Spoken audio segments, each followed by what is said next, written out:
Мен Айгүл 30-ға толғанда өмірімнің ең бақытты кезеңін бастан кешіп жүрмін деп ойлайтынмын. Күйеуім Ерлан сенімді, жұмысқа шымқай, үйге келгенде балаларымызбен ойнайтын әке. Қайынатам Нұрлан біздің өміріміздің ажырамас бөлігіне айналған.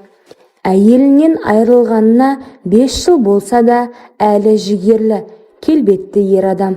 Үйімізге жиі келіп, бақшаны күтіп, балаларға әңгіме айтып отыратын. Ал әпкем Гүлмира, ол менің үлкен әпкем. 35-те ажырасқан, 2 баласымен өз алдына тұрады. Соңғы уақытта қайынатаммен өте жақын араласып жүргенін байқайтынмын. Нұрлан маған көмектесті, бірлесіп дүкен ашайық деп жүрміз деген сөздер жиі шығатын. Мен оны қуанып тыңдайтынмын. Туыстық қарым қатынас қой деп ойлап жүрдім. Бірақ бір күні кішкентай нәрсе көңілімді күпті етті. Қайынатамның телефонынан Гүлмираға келген хатты көріп қалдым. Кешке күтемін, сағынып тұрмын. Жүрегім бір сәт тоқтап қалды. Бірақ өз-өзімді алдадым. Жай ғана достық шығар деп. Жаздың ыстық күні болатын. Мен мектептен ерте шығып үйге келдім. Ерлан іссапарда. Балалар әжесінің үйінде. Үй іші тып-тыныш. Жоғарыға көтерілгенде жатын бөлмеден бір ыңырсыған дыбыс шықты. Алғашында естімедім деп ойладым. Бірақ жүрегім дүрсілдеп, аяғым өзімен өзі сол бөлмеге беттеді. Есіктің саңылауы сол жерде олар. Қайынатам Нұрлан шалқасынан жатыр. Көздері жұмулы, беті құмарлықтан қызарған. Үстінде Гүлмира әпкем, шашы ұйпа-түйпа, денесі терге малынған. Әпкемнің еріндері қайынатамның мойнынан төмен түсіп жатыр. Ыңырсығаны бөлмені толтырып тұр. Сен менікісің Нұрлан деген сөзі құлағыма найзадай қадалды. Мен қатып қалдым. Ауам жетпей көзім қараңғыланып кетті. Дүниенің бәрі бір сәтте құлап түскендей. Әпкемнің белінен ұстап, ырғақпен қозғалған қайынатамның қолдары. Олардың денелері бір-біріне жалынға оранғандай. Мен есікті ұстап, дыбыс шығармауға тырыстым. Бірақ тізем дірілдеді. Көзімнен ыстық жас ақты. Сол сәтте бәрін түсіндім. Бұл бір реттік емес, бұл ұзаққа созылған, құмарлыққа толы құпия роман. Түнде мүлдем ұйқым келмеді. Көз алдымда сол көрініс қайта-қайта оралып ішімді өртеді. Келесі күні әпкемді кофе ішуге шақырдым. Ол келгенде беті бозарып, көздері ұялып тұр. Сен көрдің бе деді дауысы дірілдеп. Көрдім, Гүлмира. Бәрін. Қалайша, ол менің қайынатам ғой. Балаларымның атасы. Әпкем жылап жіберді. Мен де күрестім. Бастапқыда жай сөйлесу еді.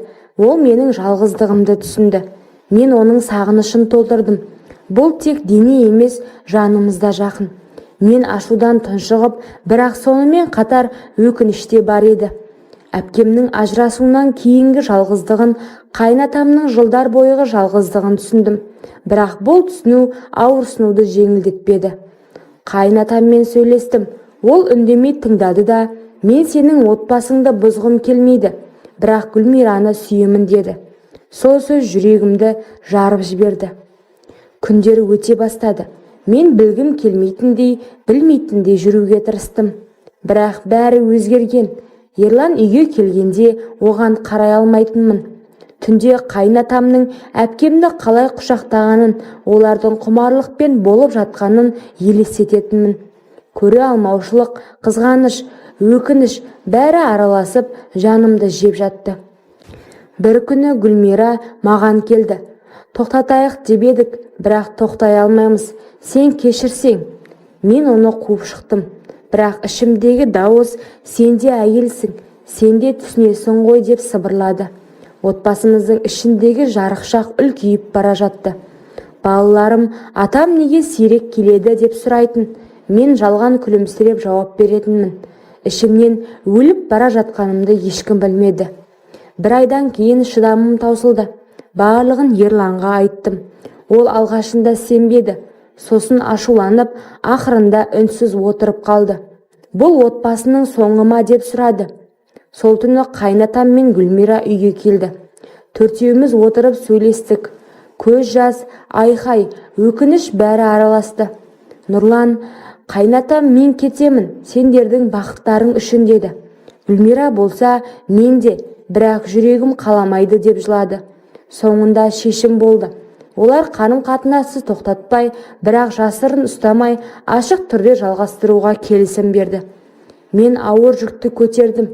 Күйеуіммен де, әпкеммен де қарым-қатынасым өзгерді. Бірақ уақыт бәрін емдейді дегендей. 1 жылдан кейін біз әлі де бір отбасы болып қалдық. Жарақаттар бар, бірақ сол жарақаттар арқылы күштірек болдық. Құмарлық, опасыздық, кешірім, бәрі өмірдің ең қиын сабақтары. Мен әлі күнге дейін сол ыңырсуды естимін, бірақ енді ол мені өлтірмейді. Ол менің ішімдегі әйелді оятты. Өзімнің де сезімдерімді түсінуге